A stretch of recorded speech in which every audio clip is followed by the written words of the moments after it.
Moni ndine Jackie. Ndi nkhani ya lero tikupita ku Singapore.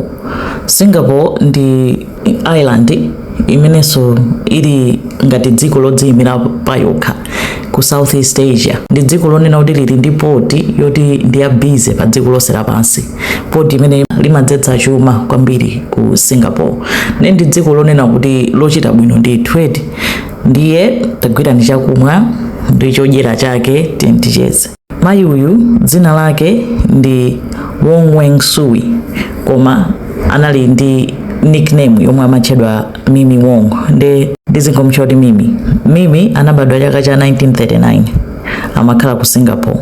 Koma anapezeka kuti abambo ake anamwalira ali ndi miyezi 7.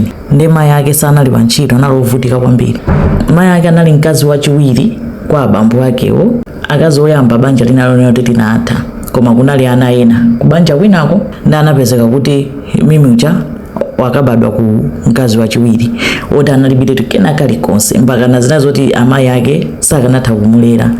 Anamutenga mpaka kukamusiya kwa akazi oyamba aja kunena kuti ine mwanayu sinditha kumulera ndilibe china chilichonse, sindingatha kumudyetsa. Ndi atakamusiya kumeneko amapezeka kuti amachitidwa nkhanza kwambiri, olo ku sukulu samapitisidwa. Abale ake ena onsewo amapita ku sukulu, abale ake akadya iye samadya nawo, amamusiya panja. Azake wakamaliza kudya ngati patatsala chakudya ndi kuti Mimi azidya zotsalazo. Ndi anakula moyo opangidwa nkhanza choncho. Kenako anapezeka kuti atakwana zaka 14 anayamba ntchito ku factory. Nanga si akanata sukulu sakupita, amayenera kupeza njira yoti atani adzidya ku nyumba, sakudyaso bwinobwino. Mosakhalitsa munthu amene amadziwana naye ku ntchito anamuchita introduce kwa mzibambo wina wache. Mamuna analonera kuti anali wankulu kwa iyeyo ndi zaka 7. Mamuna dzina lake anali Sim Wong Kung. Ndi tizingoti Sim olo tingoti mamuna wake. Ndi mamuna anali pa ntchito koma sikuti ntchito yake yabwino kwenikweni. Anangodziwa anapata zaka 2 anakwatirana. Anali mwana koma anakwatirana.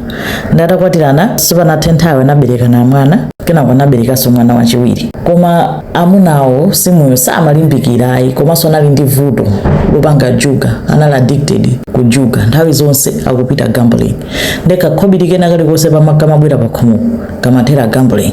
Ata anali osachenjera kwenikweni mamunayo. Ndi amayesesa Mimi akagwira ntchito kulimbikira kuti ani ndamali osatapeza, akabwera nayo nyumba muja amunache akangoyipeza ikupita kujuga, ndama zonse nkumathera juga.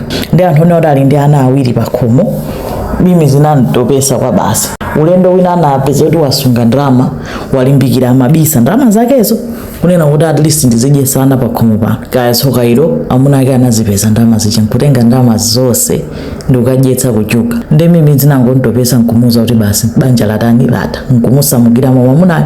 Anasamuka koma anasiya ana awiri aja mnyumba. Ndi atasamuka anakamba ntchito kubala nthawi imeneyoyo nangasi ndikalekale kungophatikiza kuti Mimi analotchuka kuti anali mzimayi wankhanza, mkazi wankhanza kwambiri.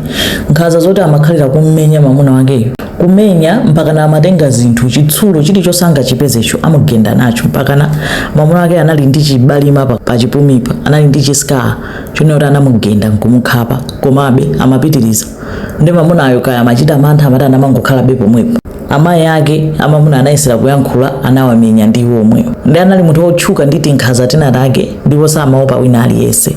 1963 atamusiya mamuna wakeyo sanapange divorce, anangochita separate.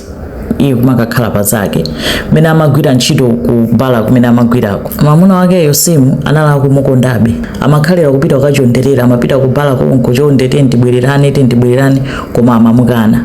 Ndi ntchito imene amagwira mubala amayitchula kuti cabaret girl. Anthu aja oti atsikana amavina mubala, anthu akumwa mowa iwo amakhala pa stage aziyimba nkumavina, kazingoyika nyimbo nkumavina. Ndi ntchito yake inali imene ndi amalandira matipi plus iso kulipiridwa, ndi amakhala konti ndalama. Anapezeka kuti anatchuka ndi ntchito imene yovina mbalayo, pamene nickname yake ya Mimi Wong inatulukalisa mamudzi wa Mimi Wong.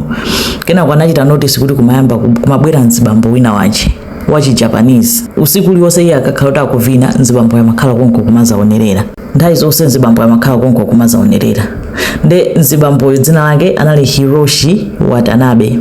Hiroshi anapeza kuti amamusirira mimi napezeka kuti anamufunsira mimi nkuvomera anayamba chibwezi koma mosakhalisa mimi anazazindikira kuti Hiroshi ali ndi mkazi. Hiroshi anali munthu wachuma mamuna one kuti wachoka ku Japan anabwera ndi chi project cha pamwamba kwambiri project yokhudza kumanga dziko la Singapore amayichula kuti reclamation project nde anali magulu otani otsogolera Eugene project imeneyoyo ndi anali anthu oti anali ndalama nde kuiona ndalama imeneyoyo mimi zinankomera usati masewerayi nde mene anazazindikira kunena kuti ali ndi mkazi wina koma banja lake linali ku Japan anabwera yekha kuzagwira ntchito nde mimi anapezeka kuti anali ndi mimba anamuza Hiroshi kunena kuti ndipase ndalama ndikapangira abortion.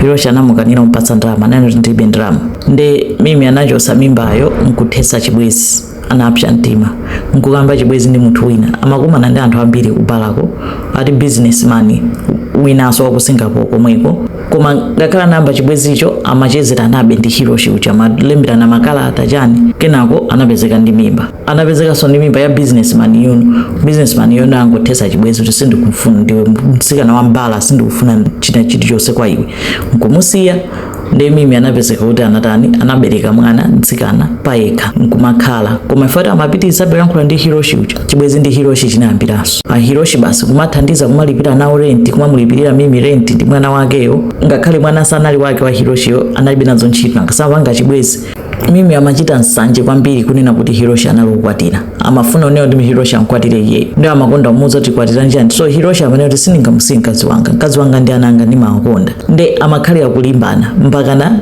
anachita decide Hiroshi kuti abwerese banja lake kuchoka ku Japan ndanamuza mkazi wake chilungamo kuti ndimapanga chibwezi ndili ndi chibwezi mistress kuti basi ndiungokhazikika nampezera nyumba makhala nyumba ina chani nde Hiroshi amaoneka ngati kuti akufuna kupanga chiwiri kuti akhale ngati ali nchiwiri ndi amafuna kunchita convince mkazi wake kuti avomere ngakhala anali ndi ana atatu mkazi yoda anabwera ndi ana ake atatu Hiroshi kunyengerera mkazi wake kuti ratiyo kwakumane ndi ndani kwakumane ndi mimi ndi munthu wabwinobwino ukaone mwana wake chani chonsecho Hiroshi amaziwa kuti mimi anali wankhaza ndi iye yemwe amaziwa kuti mimi anali woyipa mtima aliyese mimi amamuziwa kuti ndi munthu ungoyipa mtima basi anapeza kuti anamtengadi mkazi wake ndi ana kumuuza mimi kuti ndikumubweresa mkazi wanga ndi ana waone mukumane akuti mimi ndi basi kuwalandira anthu kufika pa khomo panja akuti basi kumacheza pamenepo mkazi wa Hiroshi ndi ana ake Hiroshiyo ndi mimi ndi mwana wake koma akuti mimi anawawidwa mtima kuopsa kumuona amene Hiroshi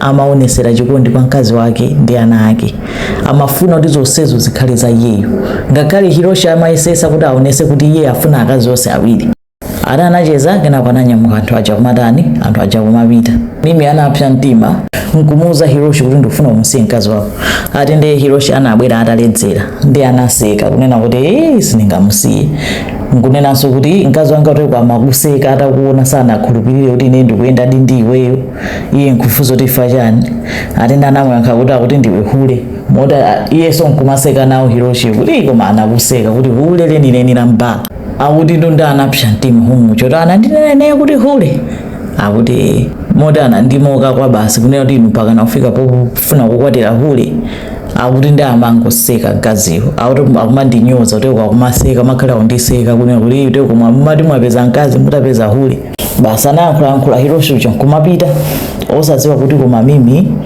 wakwiya zoopsa kunena kuti andinene kuti hule iye akuzitenga ngati ndani nkunyamuka mimi ananyamuka kupita kwa mamuna wake wakale simu kukamuza kuti ndikufuna kuti undithandize nditi ndi project ndikulipira 500 yo inaenda mayambiri kwa mamuna inanga suja wokonda jugayo nthawi zonse juga anapezeka kuti anamuza kuti ndikulipira ndikufuna kuti ukamuphe ndani anamuza kuti ndikufuna undithandize ndikamuphe mkazi wake wa Hiroshi mkazi wa Hiroshi dzina lake anali Ayako nde simu anaona kuti mpaka ndikaphe munthu ayi anakana koma anamuza kuti chabwino zangu ndithandiza kumugwira ndikapange zomwe ine ndapangezo ineyo ndikutani ndikulipira nde ujafa yofuna ndama anapitani anagogoda pa khomo pa kunyumba kwa Hiroshi anala kudziwa kuti Hiroshi ali kuntchito mkazi wa Hiroshi kusegula chiseko kuyang'ana kupeza mimi ndata namfunsa kuti ndikuthandizeni ufuna chani ndata nayo dayi Hiroshi anandiuza kuti ndibwerese munthu otani odzaponza ku toilet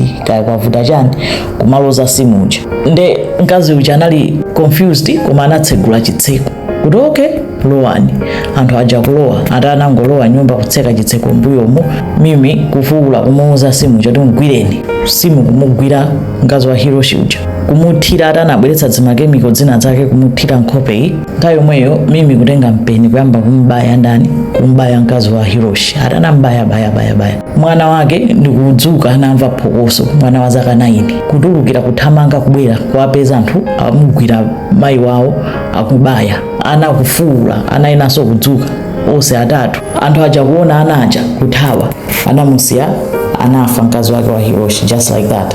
Mimi ndi mamuna uja kuthawa kuyesera kuti akabisale akatani Hiroshi kubwera ku nyumba upeza ana akungulira amayi awo ali mu magazi okhaokha afa. Anayimba foni ku polisi kwafunsana, anananga sana amukumana naye amamodzi wa Mimi uja anapita ku nyumba kwake kunena kuti kunabwera Mimi ndi mzibambo wina wake siri kumuziwa ndamene atani abaya amayiwo. Ndese panatenge nthawi anagwira onse awiri. Hiroshi tubasi kwamba kulira aliyaenda, ndinkadziwa kuti ngazi ndo ankhaza, ndinkadziwa kuti ndo achabechabe ndikanangusiya, koma too late. Ndanapezeka kuti anapita ku court kumfunsa Mimi akuti ine sindinabaye mwina aliyense, zonsezo wapanga ndi simu ali ndapanga ndine bwanji mesa iwe ndamene wandiuza kuti ndilipira ndipo ine sindinabaye nawo nangomugwira iwo unandiuza kuti ndimugwire. Ndetu pungwe wina aliye isine sinomangokanirana, koma koti linapeza onse awiri olakwa mulandu wokupha, ndipo onse anachitidwa sentence to death. Atapangidwa sentence to death sanachedwe nthawi yomwe ananena kuti pasatengenso nthawi, anapasa after 13 days onse awiri anakanyongedwa. Nde Mimi Wong anali mzimayi woyamba kuphedwa by after death sentence after independence ya Singapore mu 1965. Ndi munthu onena kuti ndi wotchuka, nkhani yake ndi yotchuka ku Singapore ziko mwambiri.